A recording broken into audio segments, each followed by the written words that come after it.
First Contact Captain Elias Reeves stood motionless on the observation deck of the U.S. Aramis, his weathered face illuminated by the glow of distant stars.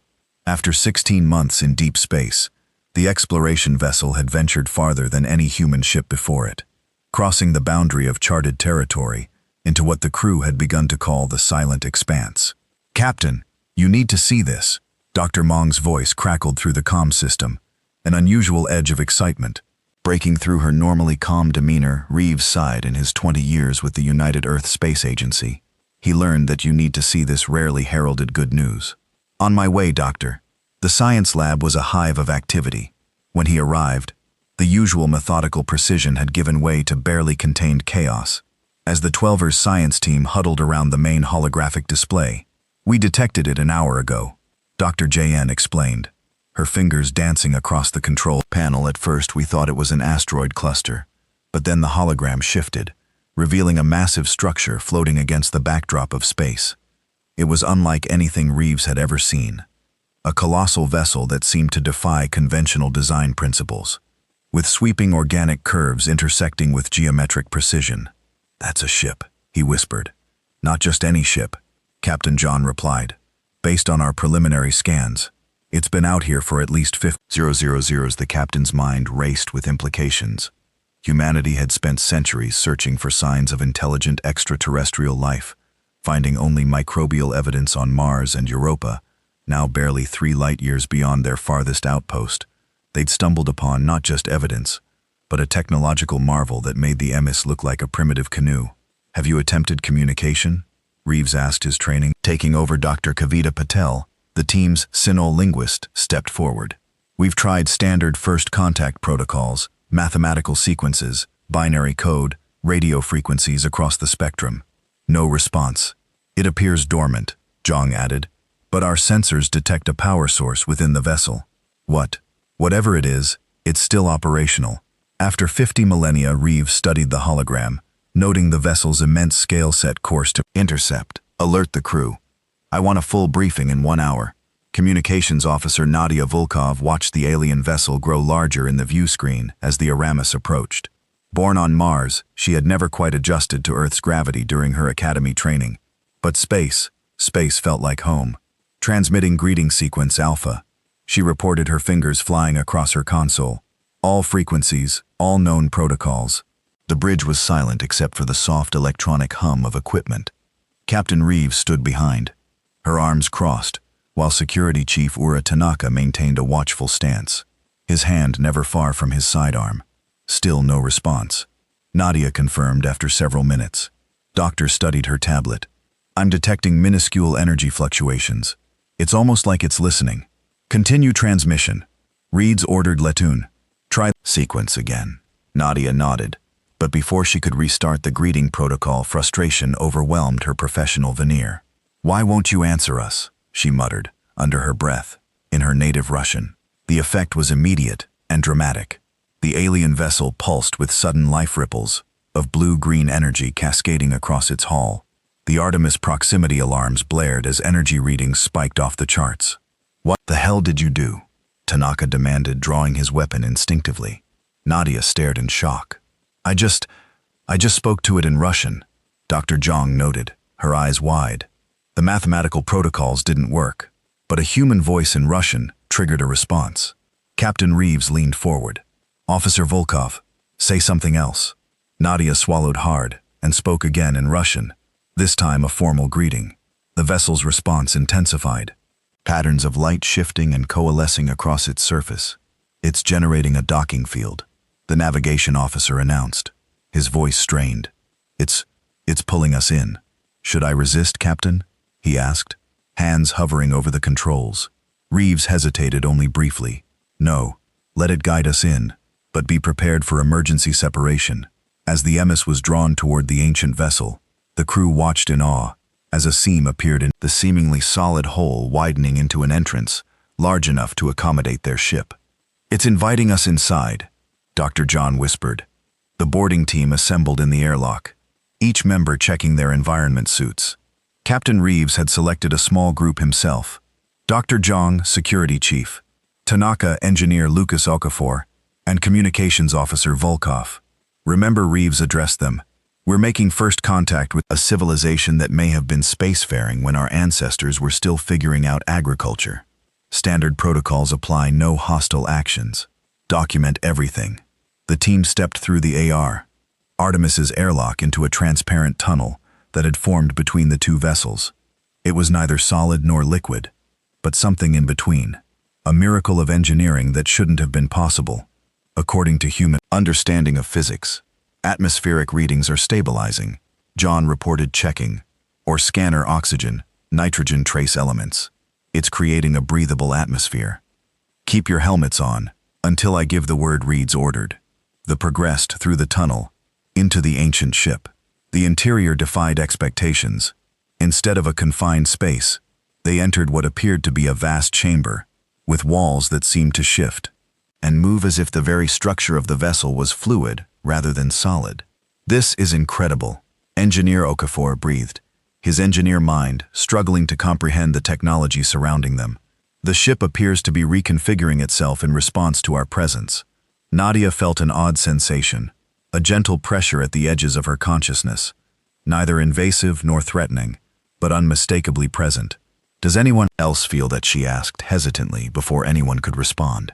The chamber illuminated with countless points of light, coalescing into a three-dimensional star map that surrounded them completely at the center of the display. A pulsing light marked their current position. It's showing us the galaxy, John gasped. But not as it is now. Based on stellar positioning, this map shows the galaxy as it existed approximately 50,000 years ago. Suddenly the points of light began to move. Starred shifting position as the map accelerated through time, until it matched current astronomical charts.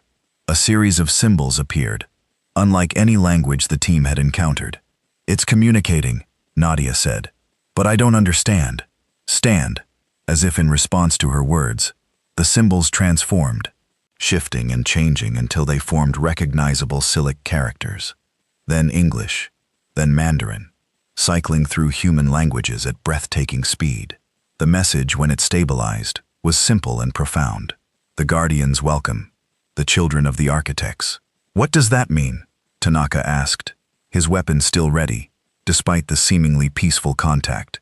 Before anyone could speculate, the chamber shifted again. The walls became transparent, revealing the true scale of the vessel they had entered. It wasn't just a ship, it was a repository. A vast library of knowledge. Countless data storage units lined massive chambers that extended farther than they could see. This isn't just a starship, Dr. Zhang whispered in awe. It's an archive. New symbols appeared before them, then transformed, formed into English voice recognition. Confirmed genetic profile matched access. Granted, the Guardia awaits the inheritors. Captain Reeves exchanged glances with his team. It recognized Officer Volkov's voice pattern, and apparently our DNA. But why? Nadia asked. How could an alien vessel from 50,000 years ago recognize human speech or genetics? The answer materialized before them as a holographic figure took shape. Humanoid, but clearly not human, with elongated limbs and features that seemed both familiar and alien when it spoke. Its voice resonated, not through the air, but directly in their minds. Because you are not the first, it said, and we have been waiting a very long time. The Guardian's purpose. The holographic figure stood before them, its form translucent yet somehow substantaneous. Captain Reeves stepped forward, years of diplomatic training guiding his response. I am Captain Elias Reeves, of the United Earth Space Agency vessel, Aramis. We come in peace and friendship. The figure's expression remained impassive. I am the Guardian interface. I exist to preserve knowledge and prepare for the inheritor return. Its gaze shifted to Nadia. Your vocal patterns activated. Dorsey protocols after 52,000 Sigya years the cycle begins. A new Dr. John moved closer, her scientific curiosity overcoming caution. What cycle? Who were the architects you mentioned? The chamber transformed around them, the walls becoming a canvas for images that flowed like water, cities that defied gravity, worlds terraformed and teeming with life, vessels that dwarfed even this massive archive ship, traveling between stars. The architects rose, 100,000 years before your earliest civilizations, the Guardian explained. They seeded life throughout this galaxy, nurturing worlds with potential. Earth was one such world. The images shifted to show beings similar to the hologram, working with genetic material, carefully modifying and cultivating life forms across diverse environments. You're saying humans are engineered? Engineer? Okaf, for asked, struggling with the implications. Not engineered, the Guardian corrected. Guided. The architects found primitive hominids with potential. They accelerated certain traits: curiosity, adaptability, creativity. The rest of your evolution was natural as intended. Captain Reeves processed this revelation with remarkable composure. Why? What was their purpose? The Guardians' form seemed to dim slightly, because they knew what was coming. They had seen it before. The visual display changed dramatically, showing a wave of darkness spreading across star systems. Worlds that had teemed with life were left barren civilizations, erased in moments. It was destruction, on a scale beyond comprehension. The Void, the Guardian, named it a cosmic force that consumes all in its path. It comes in cycles, awakening. When galactic civilizations reach certain technological thresholds, the architects faced it and prevailed. But at tremendous cost: security. Chief Tanaka's hand tightened on his weapon. And this void, is it coming back? It never left, the Guardian replied simply. It retreats, recovers, returns. The cycle is approximately 50,000 years by our calculations. Its awakening is imminent. The implications silenced. The Team Humanity had only recently ventured beyond their solar system, establishing a handful of outposts. They were in no position to face a threat that had challenged a civilization capable of building the vessel they now stood in. If the architects were so advanced, why didn't they destroy this void permanently? Reeves asked. The void cannot be destroyed by conventional means, the Guardian answered. It exists partially outside normal space-time. The architects discovered only one effective strategy: unpredictability.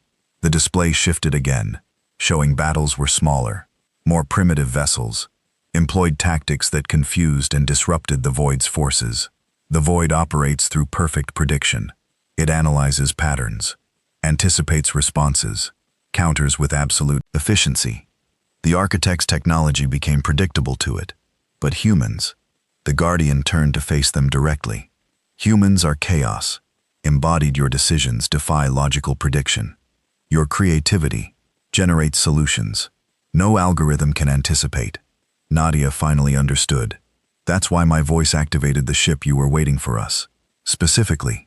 Yes, the Guardian confirmed. This vessel contains all the knowledge. The architects preserved their history, their technologies, their understanding of the void. It waited for the descendants of those they guided on Earth to reach the stars, to claim their inheritance before the next cycle begins. Dr. Jung's scientific mind raised with questions. But how could they know we would develop as they intended, that we would even survive long enough to reach space? They didn't, the Guardian replied. You were one of many possibilities they seeded throughout the galaxy. Some failed, others evolved differently than anticipated. You are the first to find us carrying the specific genetic and cognitive markers the architects enhanced. So what happens now? Reeves asked. The weight of command, never feeling heavier than anticipated. In this moment, the Guardian gestured and the chamber transformed once more, revealing a vast repository of technology, weapons defense systems faster than light, drives far beyond current human capabilities. Now you prepare. The knowledge contained in this vessel will advance your civilization by centuries. But time is short. The void stirs already at the edges of this galaxy. Within your lifetime it will reach populated systems. Engineer Okaf stared at the displayed technology with professional awe. We couldn't possibly understand all this in time. Even with our best scientists, you will not be alone. The Guardian interrupted. This vessel and others like it scattered throughout the galaxy contain interfaces designed to teach, to guide. I am programmed to assist the inheritors in claiming their legacy. Captain Reeves took a deep breath, feeling the weight of a responsibility that extended far beyond his crew, or even Earth. And if we refuse, if we're not ready for this knowledge or this, the Guardian's expression remained unchanged. Then the cycle continues without you. The void consumes all in its path. Your worlds, your people, everything you have built will be erased. as countless civilizations before you have been erased. A heavy silence fell over the team as they contemplated the Guardian's words. It was security, Chief Tanaka, who finally broke it. We need to report back to Earth. Command. This is beyond our authority to decide. Reeves nodded in agreement, though his eyes never left the Guardian. We'll return to our vessel and establish communication with our superiors. I trust that's acceptable. The choice must be yours, the Guardian confirmed. But know this, the moment your presence activated this vessel, ripples spread across space-time. The void will have sensed it. The countdown has begun, regardless of your decision.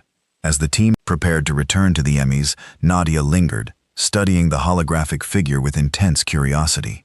Why did the ship respond to my voice, specifically? She asked. There are 6 billion humans. What made me different? The Guardian turned to her, and for the first time, its expression softened slightly. Of all your crew, your genetic profile bears the closest resemblance to the architect who designed this vessel. In a sense, across 50,000s, she recognized a distant daughter back aboard the Artemis. Captain Reeves faced the most challenging mission report of his career. How to explain to Earth Command that humanity was the inheritor of an ancient legacy, and simultaneously, the front line in a cosmic war they never knew existed. The senior staff gathered in the conference room, still processing what they had learned. Dr. John had already begun, analyzing the preliminary data the Guardian had provided about architect technology engineer Oker, was sketching designs inspired by the propulsion systems. He glanced. Even the usually stoic Tanaka seemed energized by the revelations. We should proceed with caution, Reeves advised. The Guardian claims are extraordinary. We need verification before we commit to any course of action. With respect, Captain Nadia interjected. I believe the Guardian was telling the truth. The ship responded to human genetic markers and voice patterns that couldn't possibly be coincidental. Dr. Zhang nodded in agreement. The technology we observed is centuries beyond our capabilities, and the star maps it showed us included details about distant systems we haven't even observed yet. Details our initial scans are already confirming as accurate. Reeves leaned back in his chair, considering their words. I'm not suggesting the Guardian lied, but we're talking about transforming human civilization overnight, preparing for a threat we can barely comprehend. The implications are staggering. So are the stakes, Tanaka countered. If this void is real, if it's coming, we need every advantage we can get. Their discussion was interrupted as the ship's AI announced an incoming transmission from the Guardian vessel on the view screen. A star map appeared, highlighting a region at the edge of the galaxy. Energy readings, consistent with the Guardian's description of the void, have been detected. The ship's science officer reported, her voice tense. Multiple systems have gone dark in the past month. Whatever it is, it's moving faster than anticipated. The senior staff fell silent, the reality of their situation sinking. They had ventured into deep space, seeking knowledge and discovery. Instead, they had found an ancient burden and a looming threat. Captain Reeves studied the faces of his crew, seeing in them not fear, but determination. Humanity had survived ice ages, plagues, world wars, and their own self-destructive tendencies. Perhaps the architects had chosen wisely, after all. Send a priority message to Earth Command, he ordered. Tell them we found our inheritance, and with it our purpose. As the Aramis maintained position alongside the ancient vessel, Nadia returned to the observation deck, gazing at the starship that had waited 50,000 years for humanity to find it. Despite the overwhelming responsibility they now faced, she felt a strange sense of rightness, as if pieces of a cosmic puzzle were finally falling into place somewhere. Among those stars, darkness was spreading, but for the first time in 50 millennia, the children of the architects were ready to face it, not with superior technology or overwhelming force, but with the unpredictable creativity that made humans uniquely equipped to challenge the impossible. The Guardian had waited, the void had awakened, and humanity would answer the call that had echoed, AC, cross time and space, to find them.